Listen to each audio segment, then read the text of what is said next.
Hi, my name is Travis, and everything that I just shown you is incredibly inefficient. But before we get into why, earlier today my friend sent me this video.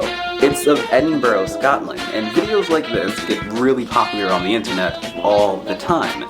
But they're mainly popular with Americans. I've loved urbanism in architecture and just buildings in general since the time that I was a little kid. It's one of the reasons why people send me stuff like this all the time. And one of the reasons why this is popular with Americans and not everyone else is, to Americans, this is basically a fairy tale. Yet to everyone else, it's the way that things are built. If we take a look at the stereotypical American house, it looks mostly fine. The problem doesn't arise until we look around it. To you, this may seem average, but to many, this is pretty radical. If you were to walk outside and you want to say, I don't know, walk anywhere that's not another home, you can't. The entire area is zoned for single-family housing, which means that the only real reason to get out of your house is to get into a car to drive to an area that is not single-family housing. For the most part, any place that's not North America, this is very, very strange. And the rest of the world is built out kind of like a rainforest.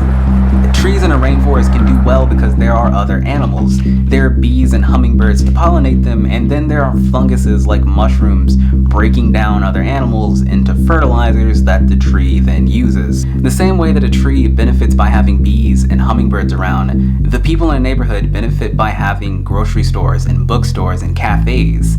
And so do the grocery stores, bookstores, and cafes. To even be called a real neighborhood, you need to have these third places.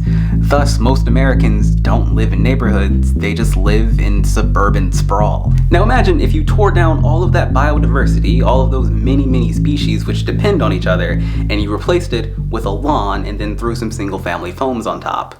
This building pattern is, of course, fine, but it shouldn't be most of the continent. A third place is a place for the people where you don't necessarily want to invite them into your home yet, but you wouldn't mind seeing them outside of work or wherever you met them. It's also a place to bump into new people that you're only loosely connected to in your community. One of the reasons why Americans are so lonely is because these places are built so far away from where they actually live. A neighborhood shouldn't just be diverse in what's in it, but also have some diversity in its design. If you look at this bit of cookie-cutter suburbia, you notice that it's homogeneous. Any two areas can be swiped out for each other, and really no difference is made. Compare that to this street. They are in fact similar, but not the same. Walking in a place that has interesting, though not visually offensive architecture makes the walk more engaging, and regardless of the actual distance, makes it feel shorter. Short like this video will be cut. If you like this video, you can support this channel over on my Patreon, and/or you can support for free by sharing the video. As far as I know, it's the best way to tell YouTube that this video is worth viewing. And thanks for watching.